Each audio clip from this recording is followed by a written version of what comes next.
Banyak orang percaya bahwa diam adalah jawaban dari segalanya. Diam dianggap cara terbaik untuk membuat seseorang menyesal, sadar, atau bahkan kembali menghargaimu.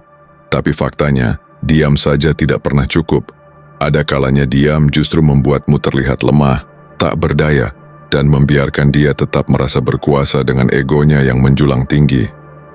Inilah rahasia yang jarang orang tahu. Jika kamu ingin benar-benar menghancurkan egonya, kamu butuh lebih dari sekadar diam. Kamu butuh tindakan cerdas, elegan, namun menusuk dalam diam. Tindakan yang tidak hanya membuatnya terkejut, tapi juga mengguncang fondasi keangkuhannya. Di video ini, aku akan membongkar bagaimana satu trik psikologis sederhana bisa membuat dia yang penuh percaya diri tiba-tiba kehilangan kendali. Trik ini bukan tentang membalas dendam dengan kebencian, bukan pula tentang menjatuhkan diri demi pengakuan, tapi tentang bagaimana kamu menunjukkan nilai dirimu yang sebenarnya, hingga tanpa sadar dialah yang mulai terjebak dalam ketakutannya sendiri. Bayangkan, seseorang yang dulu selalu merasa punya kuasa atas dirimu, kini mulai goyah. Dia mulai gelisah, hatinya kacau, pikirannya penuh pertanyaan. Kenapa dia tidak lagi terpengaruh? Kenapa justru aku yang sekarang takut kehilangan? Dan saat itu terjadi, egonya runtuh seketika. Video ini akan membuka matamu bahwa kekuatan terbesar bukan hanya dari kata-kata, tapi dari sikap dan langkah yang kamu pilih dengan tepat. Saat kamu menerapkan trik ini, kamu akan melihat perubahan yang mengejutkan. Dia tidak lagi berdiri sebagai sosok yang merasa lebih tinggi darimu. Justru dialah yang merasakan apa artinya kehilangan kendali. Ini bukan sekadar konten motivasi.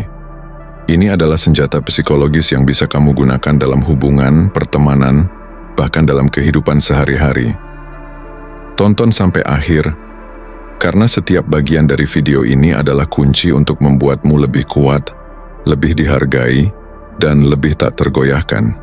Jangan hanya jadi penonton yang diam, terapkan ilmunya, dan lihat bagaimana dunia memperlakukanmu dengan cara yang berbeda. Ingat, diam itu bukan kelemahan, diam hanyalah pondasi. Tapi tindakan tepat setelah diam, itulah yang benar-benar menghancurkan ego siapapun yang meremehkanmu. Dukung channel ini, like untuk video ini, komen pengalamanmu, dan subscribe supaya kamu tidak ketinggalan kisah-kisah cinta, rahasia hubungan, dan tips yang bisa mengubah cara pandangmu tentang hati dan perasaan. Dan sekarang, mari kita dengarkan video ini bersama-sama. Nomor 1, bakar ilusinya. Anda tidak berduka atas dirinya. Anda sedang berduka atas gagasan tentangnya, fantasi yang Anda ciptakan, versi dirinya yang hanya pernah hidup dalam pikiran Anda. Wanita yang mengatakan hal yang benar, menyentuh jiwa Anda, bahkan mungkin menjanjikan selamanya. Wanita itu adalah proyeksi, topeng yang dibangun dari kesetiaan Anda, harapan Anda, dan kebutuhan Anda untuk percaya bahwa seseorang akhirnya dapat melihat Anda dan tidak pernah melepaskan Anda. Tapi apa yang sebenarnya dia lakukan? Apakah dia pergi tanpa penjelasan? Apakah dia mengabaikan Anda, berperan sebagai korban, dan lari ke pria lain saat Anda masih berdarah? Itu bukan cinta, itu bukan kesetiaan, itu ego. Dan setiap kali Anda memutar ulang pesan lama atau mengingat kembali kenangan di mana dia tampak berbeda, Anda sedang memberi makan ilusi itu. Anda menempatkannya di tempat yang tinggi, pada tempat yang tidak lagi pantas untuknya. Ini adalah pukulan pertama dalam menghancurkan egonya. Anda harus membakar alasnya, karena setiap kali Anda memutar ulang fantasi, Anda memberinya kekuatan. Anda memvalidasinya. Anda terus menghayati dia dalam pikiran Anda. Dan jika Anda terus melihatnya sebagai sesuatu yang langka, sesuatu yang istimewa, sebagai seseorang yang telah Anda hilangkan, dia menang. Orang yang tabah melihat segala sesuatu sebagaimana adanya, bukan sebagaimana yang diinginkannya. Anda harus melepaskan citra yang selama ini Anda puja. Fantasi itu adalah kandang Anda. Dan ketika Anda akhirnya melihatnya tanpa filter emosi, Anda akan melihat kekurangan yang Anda abaikan, pola yang Anda maafkan, dan tanda bahaya yang Anda cat ulang menjadi putih. Dia bukan belahan jiwa Anda. Dia adalah guru Anda. Dan pelajarannya adalah berhentilah mencintai potensi. Hentikan meromantisir kekacauan. Mulailah menghargai diri Anda sendiri lebih dari keterikatan Anda. Bakar ilusinya. Dan dalam abu Anda akan menemukan kebenaran. Dia tidak menyakiti hati Anda. Dia menyingkapkan bahwa Anda tidak memiliki batasan. Nomor 2, menjadi tidak dapat dihubungi. Menjadi tidak dapat dihubungi bukan sekadar menghilang atau memutus kontak. Itu terlalu mudah. Setiap orang bisa memilih untuk memblokir, pergi tanpa jejak, atau menciptakan jarak secara fisik. Tapi itu hanya permukaan. Yang sejatinya menggetarkan dasar jiwa dan mengguncang ego bukanlah hilangnya kehadiran, melainkan hilangnya kendali. Inilah titik di mana seseorang berhenti menjadi reaksi dari apa yang dilakukan orang lain. Inilah momen di mana Anda tidak lagi bergantung pada pengakuan, perhatian, atau bahkan penolakan darinya. Anda tidak membuatnya penasaran dengan unggahan, tidak mencoba menyindir melalui kutipan-kutipan samar, dan tidak lagi membangun narasi yang tersembunyi dalam diam. Anda berhenti memainkan permainan itu, karena selama masih ada celah, walau sekecil apapun, tempat ia bisa menebak-nebak isi hati Anda, selama itu pula Anda masih memberi ruang bagi egonya untuk bernapas. Dan selama itu pula Anda belum sepenuhnya bebas. Stoikisme mengajarkan kita satu prinsip penting. Kekuasaan sejati terletak pada apa yang bisa kita kendalikan, dan itu hanyalah pikiran serta reaksi kita sendiri. Maka, menjadi tidak dapat dihubungi bukan tentang menunjukkan betapa Anda mampu menghilang, melainkan betapa Anda mampu melepaskan, bukan sebagai pelarian, tapi sebagai bentuk tertinggi dari pengendalian diri. Saat Anda berhenti mencari jawaban, berhenti menafsirkan isyarat, dan berhenti bertanya-tanya apakah ia masih memperhatikan Anda, saat itulah Anda mulai kembali ke pusat kekuatan Anda. Dan kekuatan itu tidak gaduh, tidak membentak, tidak menuntut untuk diakui. Ia tenang, ia sunyi tapi tegas dan berakar. Dalam ranah psikologi hubungan, ketidakpedulian yang tulus adalah sinyal bahwa Anda telah melampaui kebutuhan validasi dari orang yang tidak lagi memberikan nilai bagi pertumbuhan batin Anda. Bukan karena Anda membenci atau mengabaikannya, tetapi karena Anda telah memilih untuk tidak menjadikannya pusat orbit emosi Anda. Anda telah menyadari bahwa memberi seseorang kekuasaan untuk memengaruhi kedamaian batin Anda adalah bentuk penyerahan diri yang paling merusak.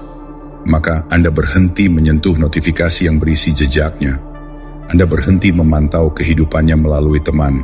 Dan yang terpenting, Anda berhenti menyusun skenario dalam pikiran tentang bagaimana ia akan kembali, atau apakah ia menyesal.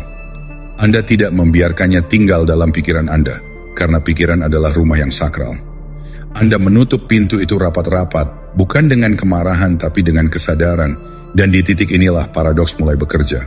Karena saat Anda tidak lagi bisa ditebak, tidak lagi bisa dibaca, dan tidak lagi bisa diganggu dengan isyarat-isyarat halus, Anda menjadi misteri. Anda bukan lagi objek yang ia tinggalkan. Anda menjadi teka-teki yang tak terpecahkan. Bukan karena Anda sedang memainkannya, tetapi karena Anda telah keluar dari permainan. Dan permainan apapun kehilangan maknanya saat salah satu pemain menolak untuk bermain. Di sanalah keseimbangan mulai bergeser. Bukan karena Anda ingin membalas, tetapi karena Anda telah memilih untuk menguasai diri. Anda tidak lagi berusaha memenangkannya, karena kini Anda sedang memenangkan kembali diri Anda sendiri. Diam yang Anda hadirkan bukanlah bentuk senjata, melainkan bentuk keteguhan. Tidak ada kemarahan di dalamnya, hanya ketenangan yang tidak bisa digoyahkan. Anda tidak sedang membalas dendam, Anda sedang membangun benteng batin yang pernah runtuh olehnya.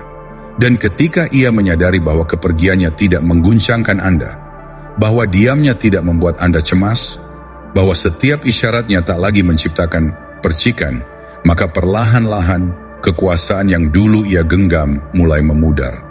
Ia mulai bertanya-tanya, ia mulai goyah.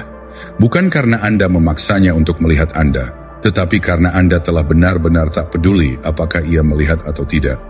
Dan pada akhirnya bukan hilangnya kehadiran Anda yang mengajarkannya arti kehilangan, tapi karena Anda tidak lagi menjadikan dirinya penting untuk disebut, dipikirkan, atau dirindukan. Dan di saat itulah Anda tidak hanya menang, Anda bangkit.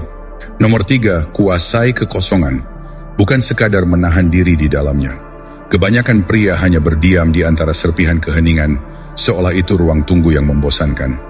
Mereka menghitung waktu, menunggu keajaiban, berharap akan ada tangan yang mengulurkan pengakuan, penyesalan atau kesempatan kedua. Mereka menyebutnya kesabaran, padahal itu adalah ketakutan yang mengenakan jubah ketenangan. Ketakutan akan kehilangan, akan dilupakan, akan dibiarkan sendiri bersama bayangan dirinya sendiri. Tapi seorang yang hidup dalam prinsip stoik tidak memperlakukan kekosongan seperti itu. Ia tidak hanya berdiam, ia berakar. Ia tidak hanya menahan, ia menaklukkan. Sebab keheningan bukanlah ancaman baginya. Ia adalah ruang suci tempat segala kekacauan reda, tempat dunia luar kehilangan suaranya, dan hanya satu suara yang tersisa, suara dari dalam. Disitulah transformasi bermula, bukan dari debat yang tak berkesudahan, bukan dari klarifikasi palsu, bukan dari pesan yang diketik lalu dihapus, tapi dari kekosongan yang murni, dari ruang yang tidak diisi oleh ego orang lain, dari ketenangan yang tidak butuh saksi. Dalam ruang sunyi itu, Anda berhadapan dengan versi diri yang selama ini tertutup oleh suara-suara eksternal. Versi yang masih terluka, yang belum selesai, yang tidak pernah benar-benar dimengerti oleh siapapun, termasuk dia yang pernah Anda cintai. Dan alih-alih menghindar, Anda menatapnya. Anda menerima rasa sakitnya, memeluk ketakutannya, dan mulai membangun dari puing-puingnya. Inilah medan yang tidak terlihat, tempat para pria sejati ditempa. Karena ketika dunia diam, ketika tidak ada notifikasi, tidak ada tatapan kagum, tidak ada genggaman hangat, apa yang tersisa dari Anda, itulah Anda yang sebenarnya. Dan ketika Anda belajar untuk tetap tegak di sana, tanpa pelipur lara, tanpa validasi, tanpa pelarian, disitulah Anda mulai menjadi sesuatu yang tak tergoyahkan.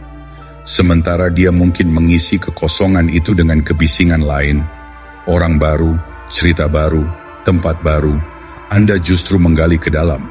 Anda menumpuk kekuatan dalam diam. Anda menyusun ulang hidup Anda seperti seorang seniman yang membentuk kembali patung dari bongkahan batu. Tidak terburu-buru, tidak perlu dilihat. Anda menjadi lebih tajam bukan untuk menikam, tetapi untuk membentuk batas yang lebih kuat. Anda menjadi lebih tenang bukan karena sudah tidak peduli, tetapi karena kini Anda tahu apa yang pantas mendapat perhatian Anda. Anda tidak lagi hidup dalam logika kehilangan. Anda hidup dalam logika pertumbuhan. Kekosongan bukan kekurangan. Ia adalah tanah kosong tempat pohon baru bisa tumbuh. Dan menguasai kekosongan berarti berhenti bertanya, kapan dia akan sadar, berhenti mengarahkan cahaya ke tempat yang tak lagi layak disinari, dan mulai mengarahkan cahaya ke dalam diri. Ini bukan soal menjadi tak tersentuh. Ini soal tidak lagi bergantung. Saat Anda tidak lagi menunggu pengakuan, tidak lagi menggantungkan arah hidup pada respons orang lain, saat itulah Anda menjadi bebas. Anda mulai bergerak diam-diam dengan energi yang berubah total. Tidak perlu menjelaskan, tidak perlu membuktikan. Anda berbicara lebih sedikit, bukan karena takut, tapi karena kata-kata Anda kini memiliki harga. Anda mengamati lebih banyak, bukan karena curiga, tapi karena Anda tahu nilai tenang. Dan di tengah dunia yang bising, Anda jadi misteri yang tak bisa ditebak. Hingga akhirnya dunia memperhatikan kembali. Mereka melihat Anda, tapi tidak tahu bagaimana Anda sampai di sini. Mereka melihat ketenangan di wajah Anda, kekuatan dalam sikap Anda, dan mereka bertanya-tanya bagaimana mungkin seseorang yang pernah remuk kini berdiri utuh. Dan dia akan merasakannya. Bukan dari tulisan-tulisan, bukan dari sindiran halus atau sinyal samar, tapi dari kekosongan yang tak lagi menjadi kelemahan Anda. Dari diam Anda yang kini menyimpan kekuatan. Dari energi Anda yang tak lagi mencari, tapi menciptakan. Disitulah segalanya berubah. Dan bukan Anda yang kehilangan dirinya, tapi dia yang kehilangan versi Anda yang paling kuat. Karena versi itu hanya lahir dari tempat sunyi yang tak berani ia singgahi. Anda menguasai kekosongan, dan karena itu Anda telah menaklukkan segalanya. Nomor 4, efek cermin. Efek cermin bukanlah tentang pembalasan, ia bukan tentang permainan psikologis atau manuver halus untuk membalas luka hati. Ia adalah tentang menjadi begitu jernih, begitu tenang, begitu utuh, sehingga kehadiran Anda sendiri menjadi pantulan dari setiap keputusan yang pernah dia buat.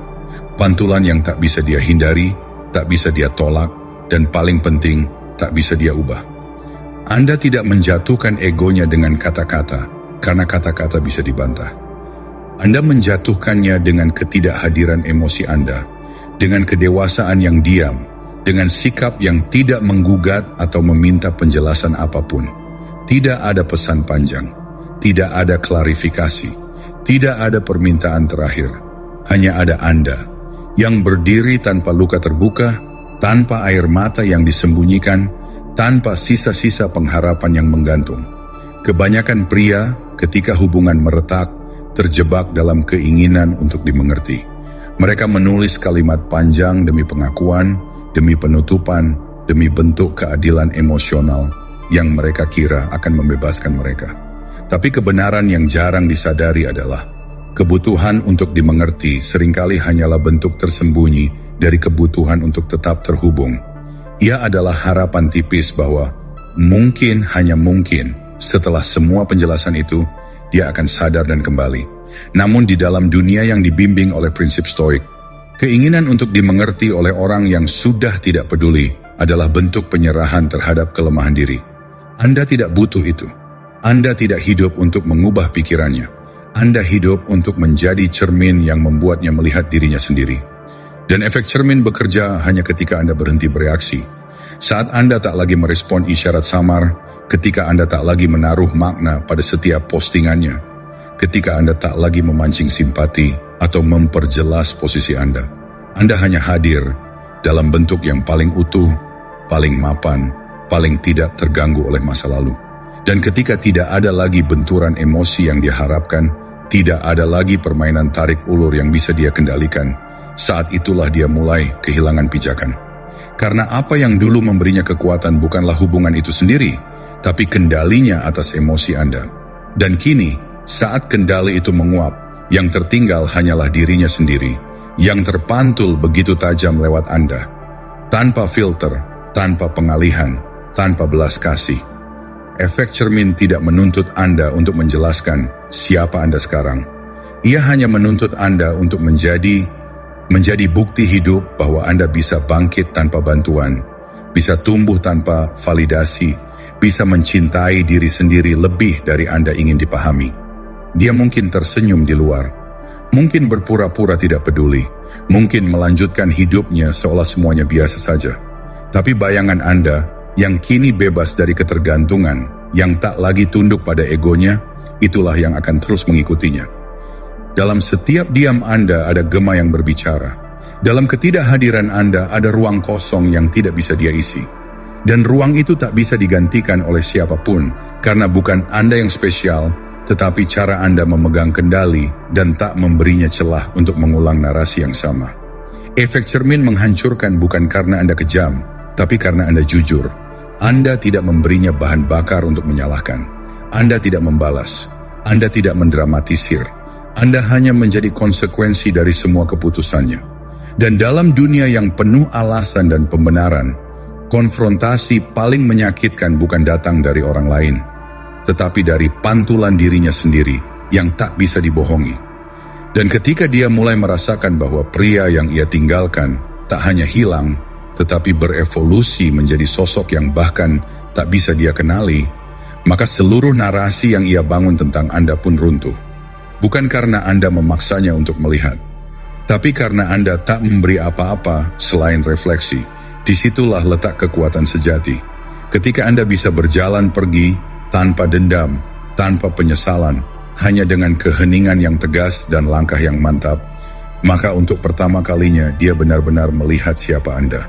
Bukan dari mata Anda, tapi dari bayangannya sendiri, yang perlahan-lahan menjadi terlalu menyakitkan untuk dipandang. Nomor 5, cabut semua validasi, karena sesungguhnya ego tidak bisa hidup tanpa cermin yang memantulkan bayangan dirinya. Dan Anda dulu adalah cermin itu. Tempat dia melihat dirinya cantik, diinginkan, kuat, dan tetap memiliki kekuasaan atas jiwa Anda. Tapi sekarang permainan itu telah usai. Anda tak lagi menjadi refleksi dari egonya. Anda adalah pribadi yang tak lagi bisa disentuh oleh sekadar notifikasi. Ketahuilah ini, Ego tidak lapar akan cinta, ia lapar akan dominasi. Maka ketika dia mengetuk pintu Anda dengan teks acak, dengan hai di tengah malam, dengan menonton stories Anda tanpa komentar, itu bukan karena dia merindukan Anda. Itu karena dia ingin tahu, apakah aku masih punya tempat di hati dan kepalamu? Dan bila Anda menyambutnya, meski dengan sindiran halus, unggahan ambigu, atau emosi yang dibungkus keangkuhan, Anda baru saja memberi makan egonya. Anda memperpanjang tali yang seharusnya sudah putus. Inilah titik kritis di mana banyak pria gagal. Mereka tak sadar bahwa bahkan diam pun bisa menjadi bentuk validasi. Jika diam itu masih dilakukan dengan berharap dilihat, maka mereka memasang status, menata kata, memilih foto, menyisipkan ironi, semua dalam upaya tak langsung untuk berkata, "Lihat aku sekarang, tapi lihatlah baik-baik." Bukankah itu masih bentuk keterikatan? Bukankah itu masih menyisakan ruang untuk dia kembali dan merasa penting? Pria yang tabah, pria yang telah menempa dirinya dengan keheningan dan kedewasaan, tidak bermain dalam permainan ini. Dia tidak menaruh jebakan haus perhatian. Dia tidak memperhitungkan siapa yang melihat storiesnya, karena dia terlalu sibuk membangun kehidupan yang tidak perlu dipamerkan. Dan ketika Anda benar-benar melepaskan kebutuhan untuk dilihat olehnya,